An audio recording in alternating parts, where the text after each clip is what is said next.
Hi there, it's Ian here, and you're watching Grumpy Opinions, the show where I'm going to tell you all about what I think of films, TV shows, games, and life in general. Let's get on with the show.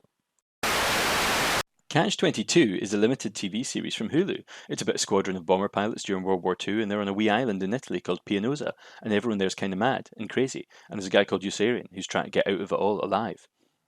In episode 4, it's like up for the day and off to work with Nurse Duckett, and she does her usual routine and washes and dresses, and she seems cheerful enough until it's time to go into the tent where the remains of McWatt and Kid Samson are. Meanwhile, Yoyo's getting questioned about McWatt's sanity by the colonels and some other guy, and he's in total agreement with everything right up until the point where they imply that the US military wasn't responsible for it, and then after that he's asked to identify the bodies, or what's left of them, as much as he can. But Yoyo's got a plan, and he runs it past Nurse Duckett. You see, he wants to mainline all of the 10 missions he wants to fly, and she's like, well, okay, that makes sense, fly all your missions. So he goes off and does it, and he's like tag teaming folk out and calling in favours and all that good stuff. And like 6 days later, he's completed like all the missions he needs to do, and he hands in the paperwork with a cheerful smile. And like the staff officer's like, well, that's odd, but sure, why not? And then, once he's got it stamped, he's off to see Colonel Corn. And Colonel Corn's like shocked and not entirely happy because he can't understand how that can happen. But he says, sure, you can go as soon as these are processed and stamped. And then as soon as Yoyo's gone, he puts them on the bottom of his pile of work.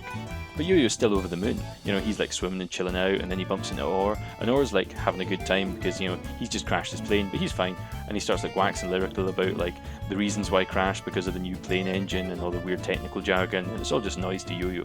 But yeah, everyone's kind of happy and having a laugh and a giggle. And the next day, Milo comes up and calls in the favour that Yoyo was in for the laxative soup thing last week. And since Orr's just hanging around, he's like, well, I'll come along as well. So off they fly to Malta, by way of Sicily for some goats, and then Palermo, where it turns out that Milo's actually the mayor. And then they go to Malta, where Milo's like the assistant governor, and then he's also a knight, apparently. And then they get some birds there, and then they head off to Iran to get some dates, and that's where Milo actually needs Yoyo to work some magic, because it turns out the local caliph wants to make a deal, but he needs to know that Milo's a serious contender. So they tell him that Yoyo is actually Nelson D. Rockefeller, and that seems fine until the big dude wants to know about the technicalities of oil digging. And it's all going to go wrong because Yoyo hasn't got a clue. And then Orr steps in with some techno jargon that sounds suspiciously like the same thing he was saying about the plane's engine earlier on. And the caliph's like, wow, you guys know what you're talking about, that sounds good. So then it's back home to the base again. And Milo's trying to convince Yoyo to come work with him after the war. But he's not really interested because he's about to go home. Or so he thinks. Because of course, as soon as he lands and goes to Colonel Corn to get his release papers, he gets told that, oh, I was just about to do them, but didn't you hear? The mission count got raised last night, so you still have missions to fly, so no, you don't get to go home. So he runs back to the hospital and he just lies there. And Nurse Duckett asks him why he doesn't just fly the mission so everyone can go home. And he kind of fobs her off, but it's kind of half-hearted. So out on the runway the next day, Nately tells him that he's actually going to propose to his girlfriend, the prostitute. And Yoyo's like, that's really stupid, you're only 24 and she's a prostitute and it's nonsense. But eventually he relents because Nately's so besotted he literally won't hear anything against the idea. So they get in the plane, they near the target, and amidst some of the confusion, Orr's plane gets shot down and Yoyo gets totally distracted by that, and he doesn't drop his bombs on the target. And the other planes do, but they miss, and so they're all about to fly off. So then Yoyo insists they circle back round, and then he lines it up and he gets the bridge bullseye. But then the plane gets hit in the tail as they're flying off, and Yoyo runs down to help, and it's Nately, and he's stuck in the ball turret hanging off the back of the plane by threads. So Yoyo calls for some rope, but it's too late. And Nately knows it as he hurtles down to the ground, unable to climb out of his turret. And then we flash back to Rome, where the whole squad, like Clevenger, McWatt, Nately, Yoyo, Orr, and Kid Samson, were once happy, relaxing together. So what did I think? Well, despite the really upsetting ending, I thought this week was actually remarkably relaxed. Also considering how much plane journeys and things and travelling goes on in this, and how many missions are flown. Come on, we literally see Yoyo's madcap plan play out as he flies 10 or 11 missions at record speed, and then he ends up dotting all over the Mediterranean with Milo. And at the same time, it managed to keep this episode sort of slow and chilled out.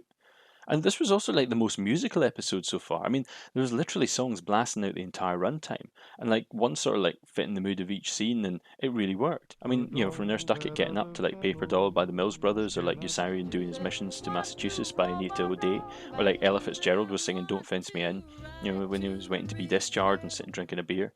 And I kind of wondered why they were belabouring so much music, and because they've had lots of music in previous episodes, but this felt really strong.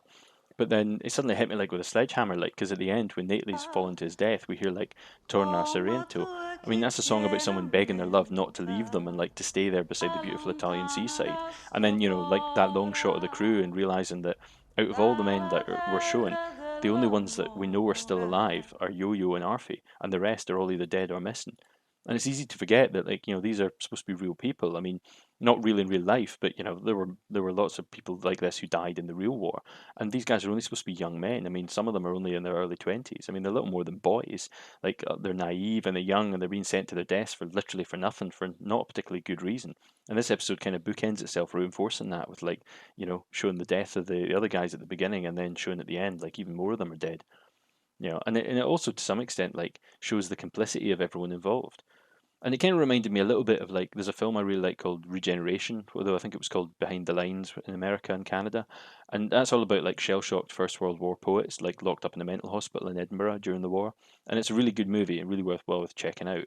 But towards the end, there's like, it shows like the end of World War One, and you get this heartbreaking shot where it just shows you the German soldiers surrendering on the battlefield, and then you see that really they're only young boys. And then there's like similarly there's like a shot in Saving Private Ryan where Tom Hanks is a bit concussed by an explosion and he looks at a soldier and the soldier's just like a young boy, and then clearly it's not the same actor as he sees in the next shot. Like it's easy like in Catch-22 like to forget that, like, because of this, especially with the world weariness of Yossarian, that he's not supposed to be like a guy in his 30s or 40s. He's supposed to be like somebody who's a lot younger. But it could also be why they went with older actors in the film. But yeah, I mean, it really struck a chord with me in this. The other thing was like the death of Nately. Now it's kind of closer in the show how he dies in the book, because the film had him die totally differently in an event that the show hasn't actually gotten along to yet. But it did remind me a bit of there's like a famous short poem that often gets brought up like along with Catch-22 called "The Death of a Ball Turret Gunner." It's by a poet called Randall Jarrell, and it goes. It's kind of short. It only goes, "From my mother's sleep I fell into the state, and hunched in its belly till my wet fur froze. 6 miles from earth, loosed from the stream of life, I woke to black flak and the nightmare fighters. And when I died, they washed me out of the turret with a hose." Now, I mean, I'm not going to get into the deep like meaning of that poem because that's a whole conversation in and of itself. But obviously, it's all to do with like the crews being young and like the government making them fly missions and like the imagery of like the plane and of like the pilot and being a baby and stuff like that. And then the final line just showing like the callousness, disregard of it all, and how little they clearly were cared for once they were dead. Like literally just washing out the dead body out with a hose. So I can't imagine like the makers of the show haven't heard that poem. So I mean, I want it's one I've always remembered, and I'd be surprised if they didn't know about it. But I mean, let's face it, the episode wasn't all doom and gloom. Some of it was actually quite fun. I mean, wow! I mean, it looked absolutely amazing, and it's made me totally realize how much I need to go on holiday to like Italy and Sicily and Malta and places like that because it just looks absolutely lovely. I mean, the Sardinian countryside just looks amazing. And I also love that they did something with Nurse Duckett this week. I mean, again, like I said previously, she doesn't get much time in the movie other than a few scenes, and even in the book, she doesn't get that much stuff. But this week they've actually like shown her being competent nurse she's supposed to be, and though clearly not immune to like the horrors of what she's seeing, she can compartmentalize it and like be professional. But then in the same way, that kind of makes her complicit in it all, at least in the eyes of like Yossarian. If I did have an issue with this week, it's more than anything that I felt like it was treading water a wee bit. I mean, there's an awful lot of montaging in episode that's part four of like 6 episodes. I mean, we got a lot of that in the last season of Game of Thrones, and I'm kind of surprised they did spend quite so much of this not really doing a lot, especially when there's a huge amount of stuff that they're going to have to cram into the final 2 episodes. And it also felt a wee bit predictable. I mean, as I said, like the start was great, and as soon as you got all his missions and Korn put it to the bottom of the pile, it was really obvious what was going to happen.